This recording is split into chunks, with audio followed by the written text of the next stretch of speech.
¿Qué tal? Muy buenos días, doctor Marco Antonio Adame Castillo, gobernador del Estado, diputado Jorge Arismendi García, presidente del Congreso, licenciado Luis Felipe Javier Güemes Ríos, presidente municipal de Cuautla, general Sergio García Vera, comandante de la 24ª Zona Militar, queridas niñas, queridos niños, jóvenes que nos acompañan, señoras y señores, invitados especiales, señoras y señores. Bueno, en primer lugar quiero expresar mi reconocimiento, mi alegría por haber escuchado esta bellísima cantata de los emulantes en voz de los niños cantores de Morelos y con la interpretación de la Orquesta de Cámara de Morelos.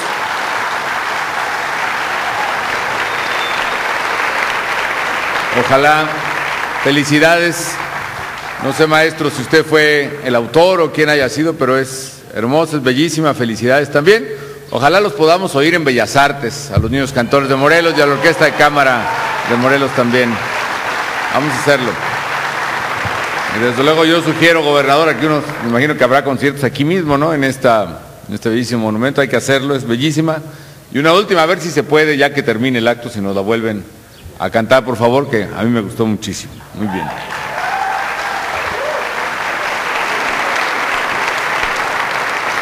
Señoras y señores, hoy nos hemos reunido para una conmemoración de la mayor trascendencia. Recordamos con admiración, con emoción, un pasaje heroico, verdaderamente heroico de nuestra historia patria.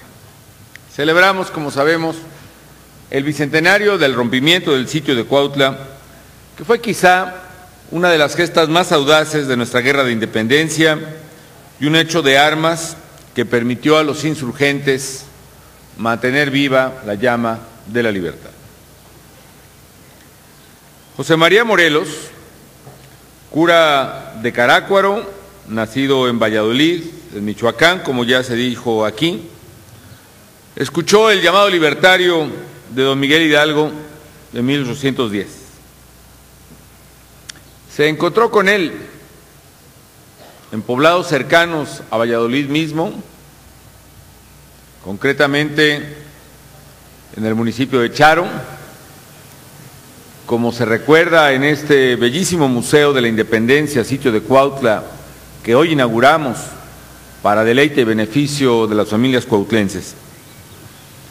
Y después, con 25 hombres, saldría de Michoacán, de aquel curato de Tierra Caliente, también michoacano de Carácuaro, para escribir muchas de las hazañas más bellas, más trascendentales de nuestra historia. En su recorrido fue formando un ejército de patriotas que anhelaban un México libre, un México justo y un México independiente. Hay que decir, hay que recordar también que a diferencia del cura Hidalgo, padre de la patria, que básicamente rechazaba la intervención francesa en España y consecuentemente el dominio francés sobre estas tierras, y de ahí el llamado a la independencia. El llamado de Morelos era la independencia, sí, pero para construir una nueva nación, un nuevo Estado, y por eso fue el héroe nacional que convocó al Congreso de Chilpancingo, y por eso fue el que hizo el Congreso Constituyente de Apatzingán, y de ahí salió la primera Constitución de nuestra América mexicana. Por ello digo que si José María Morelos, que si el padre Hidalgo, Miguel Hidalgo, fue el padre de la patria, Morelos fue el padre del Estado mexicano, el genio estadista que diseñó el México nuevo y el genio militar que defendió incluso con su vida el nacimiento de la nueva nación. En Tecpan se le uniría Hermenegildo Galeana, en Chilpancingo se le unieron don Leonardo Bravo y su hijo Nicolás, y en Izúcar, hoy Izúcar de Matamoros, se le unió precisamente el cura Mariano Matamoros, el cura de Jantetelco. Muy pronto Morelos dio muestra de ser un estratega nato. Vale la pena repasar, así sea apresuradamente, esos pasajes de la historia que unen precisamente su paso desde la salida de Tierra Caliente, Michoacán, hacia el estado de Guerrero, con rumbo a cumplir la encomienda de tomar el puerto de Acapulco y el fuerte de San Diego ahí, pero evidentemente por las circunstancias de la batalla, desviarse hacia lo que hoy lleva su nombre este bello estado. Tuvo importantes victorias en Veladero, en Tixla, en Tenancingo, combatió en Chilpancingo mismo. Mientras tanto, el movimiento de Miguel Hidalgo se estaba prácticamente extinguiendo. El brigadier realista Félix María Calleja había resultado un enemigo indomable y había derrotado precisamente a Hidalgo en el puente de Calderón en el estado de Jalisco. La llamada de la libertad, precisamente a la caída del cura Hidalgo, parecía apagarse para siempre. Y solo le hacía falta a Calleja acabar con el ejército insurgente de Morelos en el sur para dar prácticamente por terminada lo que entonces los españoles consideraban la aventura de la independencia. Aquel brigadier traía consigo lo mejor del ejército realista, incluyendo poderosos batallones traídos desde España para su refuerzo, el batallón de Asturias y el batallón de Lovera, que habían incluso combatido contra las mismas tropas de Napoleón en Europa. Morelos sabía que el enfrentamiento con Calleja era inevitable y se pertrechó aquí en Cuautla.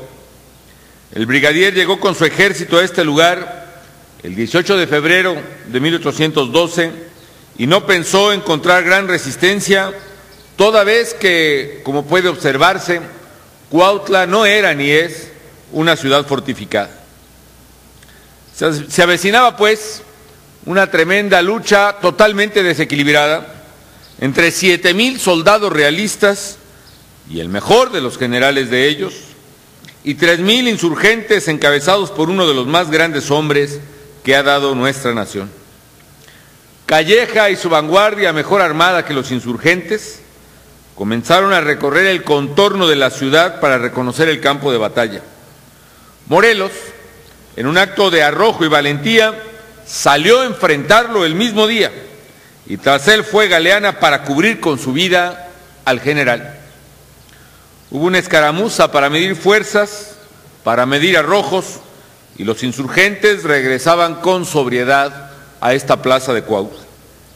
Sus hombres apuraban a Morelos a cubrirse del fuego enemigo, y éste, con dignidad y valentía, respondió: más vale morir peleando que entrar a Cuautla corriendo. Calleja, por supuesto, decidió tomar la ciudad. Le parecía simplemente indefendible, pero muy equivocado estaba el brigadier. El 19 de febrero, al día siguiente por la mañana, lanzó a su ejército contra Cuautla, pero no pudo tomarla.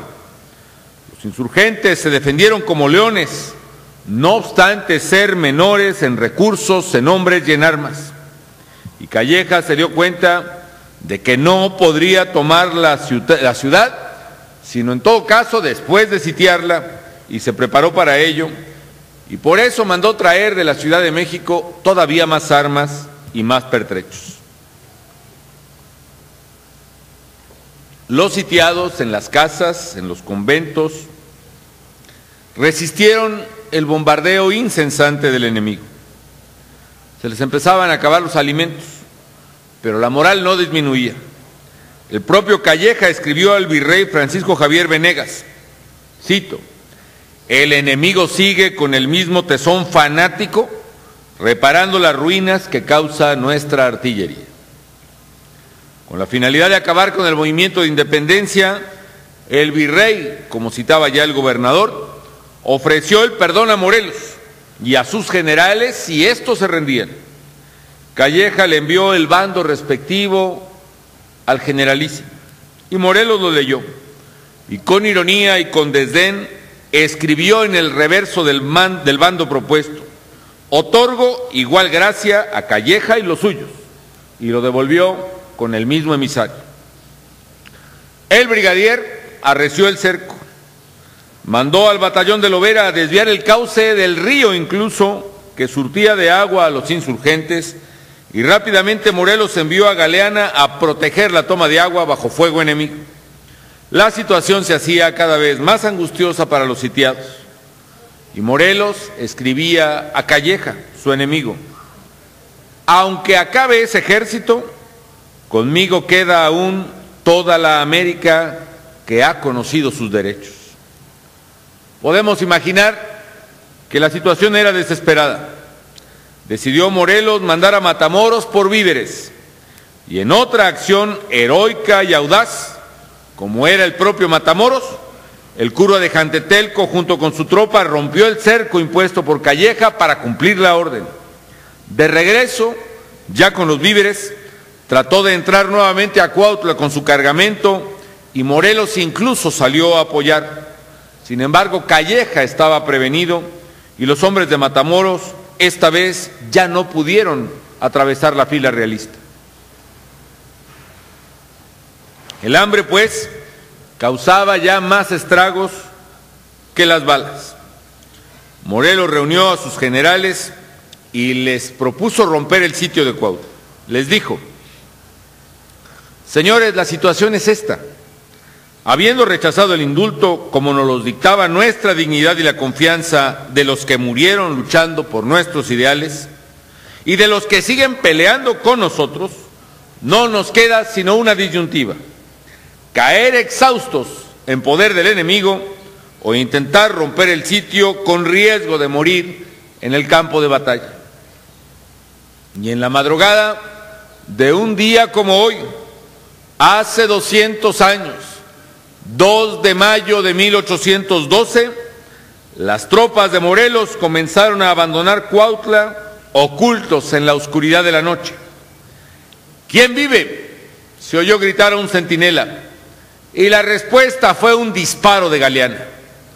Los realistas reaccionaron ante el escape. Comenzó el ataque desesperado de las tropas de Calleja para evitar la marcha de los insurgentes, quienes se batieron indomables y lograron finalmente su objetivo, tomando rumbo hacia las faldas del volcán Popocatépetl. No todo fue alegría y júbilo para los rebeldes que habían cumplido su objetivo. Hubo muchas muertes. Cuautla fue incendiada por los realistas y el propio don Leonardo Bravo fue capturado. Sin embargo, la llama de la libertad se mantuvo para escribir nuevas páginas de gloria. Morelos alcanzaría nuevas victorias, como la propia toma de Acapulco.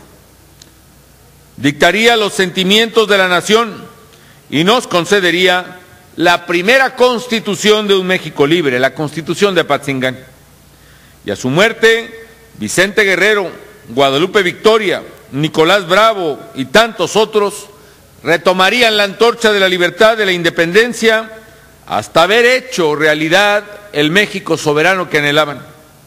En Cuautla, pues, se escribió precisamente aquí el destino imperecedero de la independencia de México. La lección de los héroes de Cuautla es clara: no hay enemigo demasiado poderoso ni problema insuperable cuando se pone por delante la voluntad, el valor y la patria. ¿Cuántas veces a lo largo de la historia los mexicanos hemos visto cundir el desánimo, el derrotismo y la apatía? ¿Cuántas veces vemos en los adversarios a titanes invencibles? ¿Cuántas veces hemos caído en el fatalismo de creer que la victoria es imposible? Pero siempre, siempre habrá en nuestra tierra mujeres y hombres decididos, valientes, patriotas y con principios que defiendan los más altos ideales de la patria, como lo hicieron aquellos héroes de Cuautla. Las mujeres y los hombres libres y patriotas son legión en nuestro país. Y bien lo dijo don Andrés Enestrosa: en ocasiones, cuando todo parece perdido, un hombre queda de pie, la bandera en el puño y el himno en los labios. Y mientras quede un solo soldado de pie, la guerra no está perdida. Más de una vez ha ocurrido convertir la derrota en triunfo y en dicha la desdicha. Señoras y señores, que el rompimiento del sitio de Cuautla nos sirva a las generaciones de hoy y de mañana como ejemplo para nunca darnos por vencidos ante ninguna adversidad y ante ningún enemigo. Que el rompimiento del sitio nos inspire y nos motive a más grandes hazañas por el bien de los mexicanos.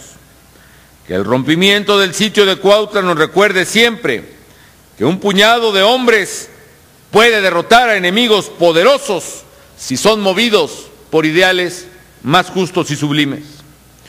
Nunca hay que rendirse, nunca hay que ceder un palmo de terreno al adversario, nunca abonarle el camino al enemigo, menos por debilidad, por miedo o por inseguridad de nosotros mismos. Es un orgullo ser mexicano y conmemorar a 200 años de distancia la gesta heroica del sitio de Cuautla. Es un orgullo haber nacido en la patria de Morelos, en la de Galeana, de Matamoros, de los Bravos. El nuestro es un país que se ha forjado al calor de la batalla, enfrentando retos y adversidades. A lo largo de la historia se ha pensado infinitas veces que no hay salida, que no saldríamos adelante, que el problema que enfrentamos es superior a nosotros y sin embargo lo hemos enfrentado, lo hemos superado y siempre hemos salido adelante como nación. Siempre que hubo alguien que se paralizó ante la adversidad, hubo otro que acometió la adversidad con denuedo. Recientemente enfrentamos la crisis económica internacional más grave que conozcan las generaciones presentes en el mundo. El recrudecimiento de la violencia, del crimen organizado y su agresión hostil a la sociedad. Incluso el surgimiento de pandemias como la influenza, numerosas inundaciones y sequías y un largo etcétera. Y si se mira bien, de todas esas adversidades hemos salido o estamos saliendo adelante. Hoy, a pesar de todo, México no solo está de pie. Después de haber sufrido la peor crisis económica, aún con problemas en su economía está en crecimiento y genera empleos. Y eso no fue obstáculo para que los mexicanos, aún en la adversidad, hayamos alcanzado metas sociales hasta hace poco insospechadas, como la cobertura universal de salud. Es cierto, el crimen constituye la mayor amenaza para los mexicanos, pero hoy estamos construyendo nuevas y más poderosas instituciones para hacerle frente y sobre todo trabajamos con denuedo para abrir nuevas oportunidades de educación, de salud y esparcimiento a los niños y a los jóvenes de México. Yo le pido a todos los mexicanos que recordemos que mientras haya mujeres y hombres valientes, decididos a enfrentar sus problemas, a nunca ignorarlos o a evitarlos, nuestra causa estará ganada porque México es más grande que sus problemas. Les pido a las familias mexicanas, en este bicentenario del rompimiento del sitio de Cuautla, que sembremos los mayores ideales y los valores supremos en nuestros hijos, porque con ciudadanos que amen a la patria, que entiendan el valor del bien y de la ley, y que respeten a su prójimo y trabajen con denuedo por salir adelante y sacar adelante con su trabajo a México, con ciudadanos convencidos de sus derechos y sus libertades a tal grado que estén dispuestos a defenderlos, México seguirá siendo el país grande y fuerte que ahora es y será lo que aspiramos, la nación segura, justa y próspera que merecen nuestros hijos. Por eso, en esta singular conmemoración, también digo que viva el rompimiento del sitio de Cuautla, ¡viva! Que viva Morelos, ¡viva! Que viva México.